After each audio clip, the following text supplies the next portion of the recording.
Welcome to this deep dive, where we take a stack of information and pull out the crucial bits you need to know. That's the idea.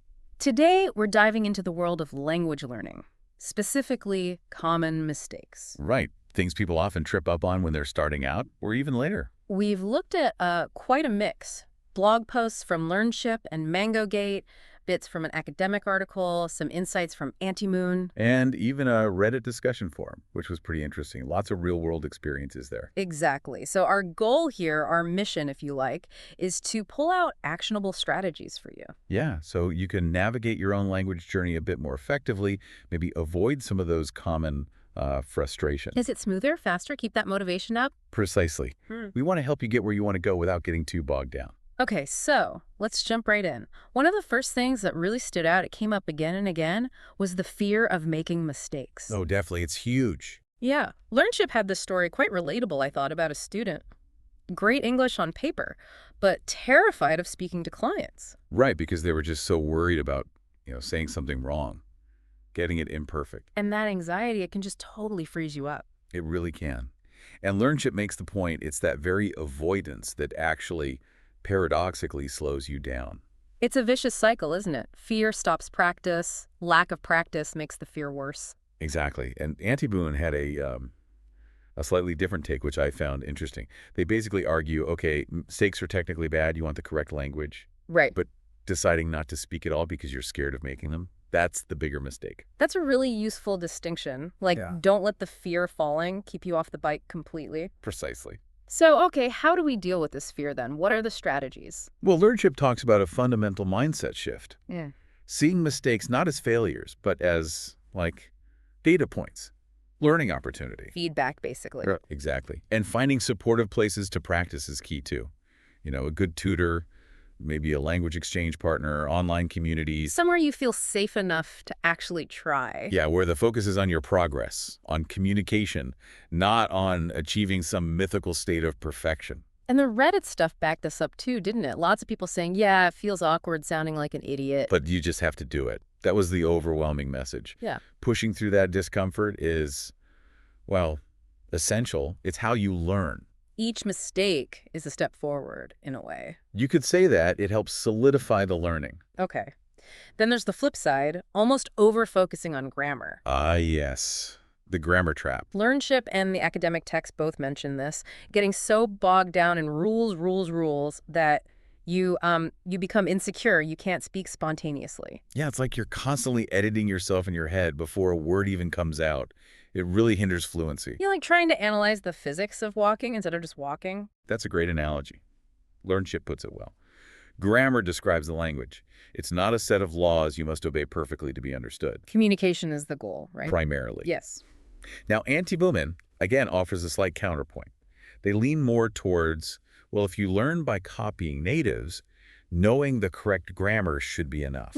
So focus on getting the right input. That's their emphasis. Yeah. Accurate input is crucial. But I think the consensus across most sources, including the academic one, is about finding a balance. Okay. The academic paper mentioned this idea of provisional fluency. Provisional fluency, what's that? It basically means being okay with communicating effectively, even if your grammar isn't perfect yet. You're functional, you're practicing in real situations. I like that. It lowers the stakes a bit. Takes the pressure off. It does. And someone on Reddit made a good point, too, about finding what actually works for you, not just forcing someone else's method. Personalization matters. Makes sense. Everyone learns differently. Okay, what else? Irregular study habits. That sounds familiar. Doesn't it just... Both LearnShip and the academic intro hit on this.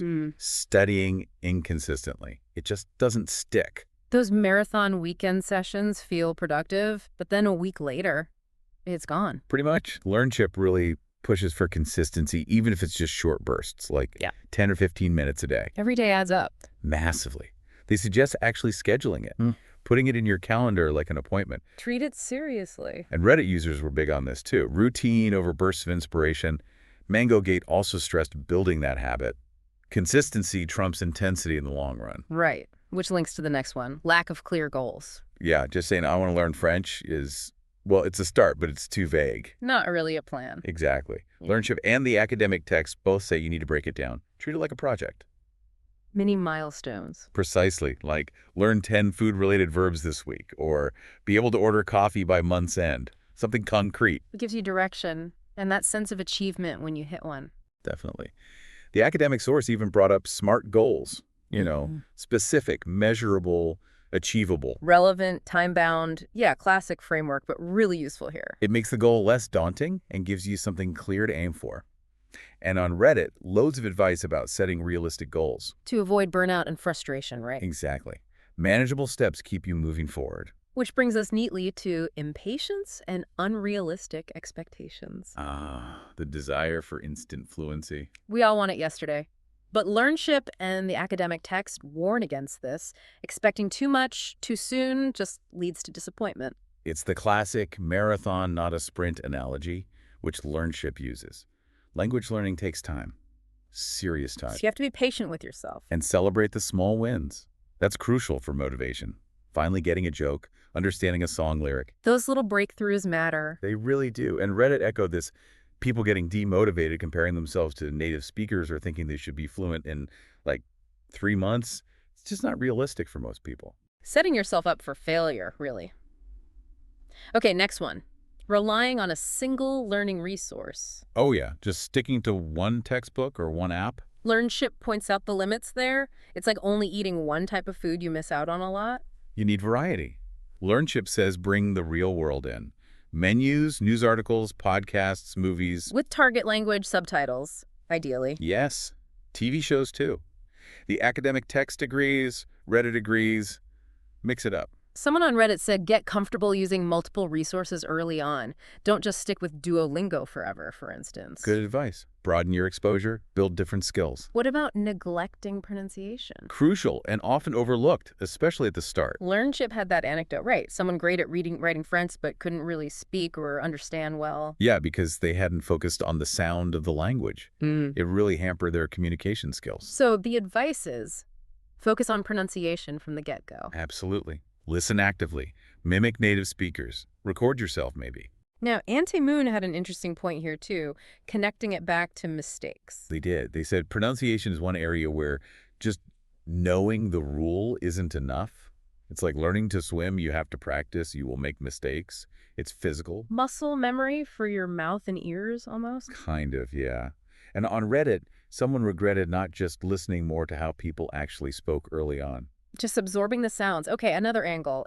Ignoring cultural context. So important. Language doesn't exist in a vacuum. LearnShip, the academic text, Reddit, they all stress this link between language and culture. You can know the words, but miss the meaning if you don't get the cultural nuances. So how do you learn that? Immerse yourself. Books, films, music, cultural events if you can.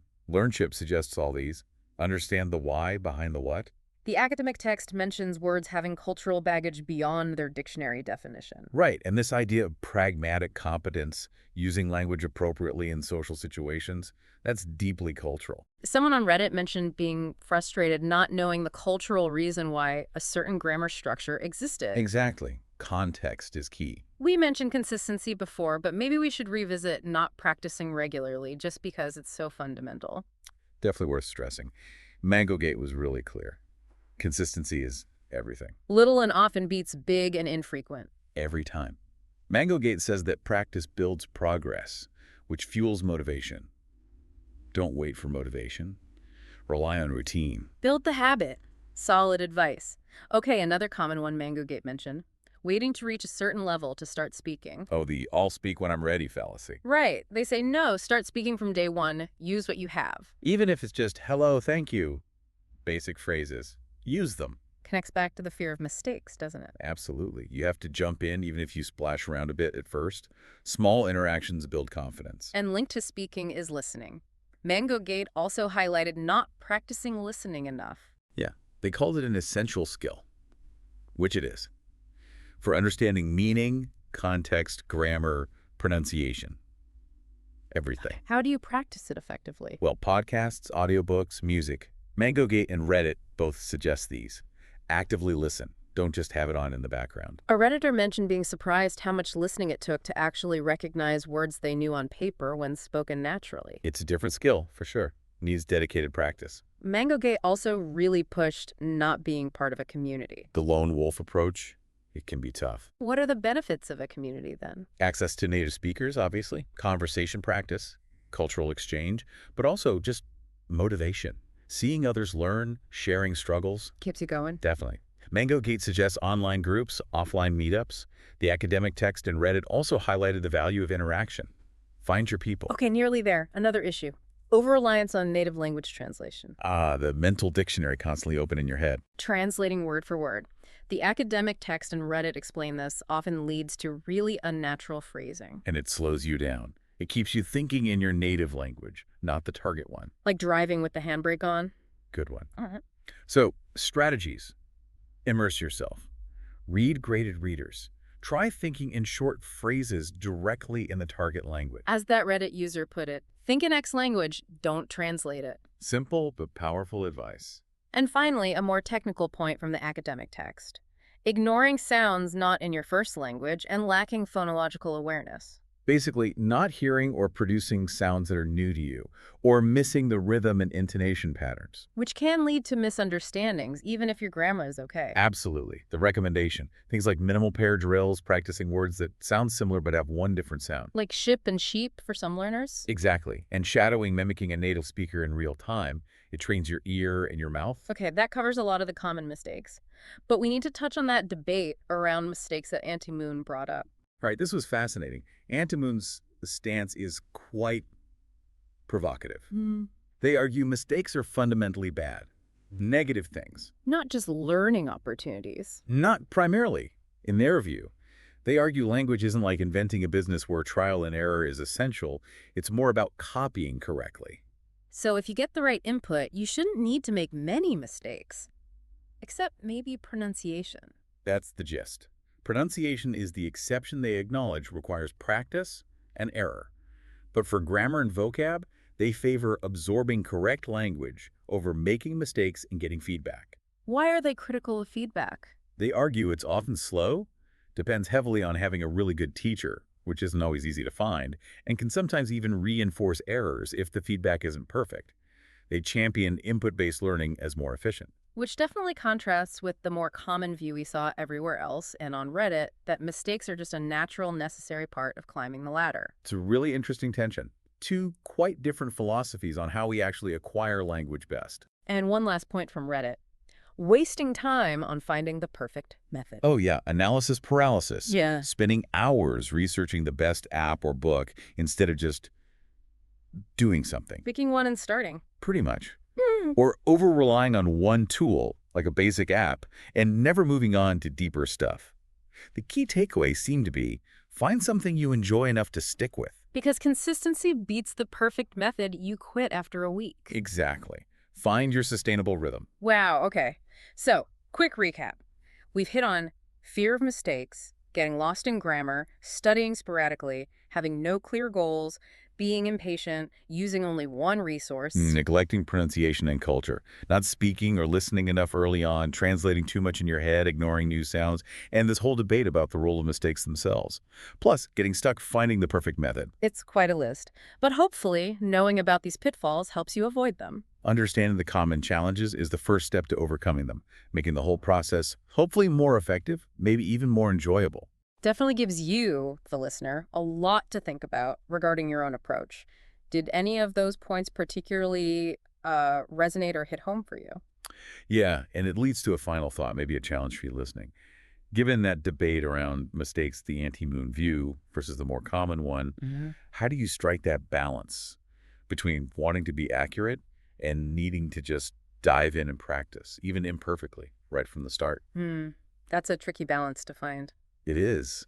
And maybe ask yourself, what's one small concrete change you could make starting today to tackle one of these common pitfalls we've talked about? Good question. Definitely some valuable food for thought there. We really encourage you to explore the strategies we mentioned and check out different resources and communities. Absolutely. Thanks for joining us for this deep dive.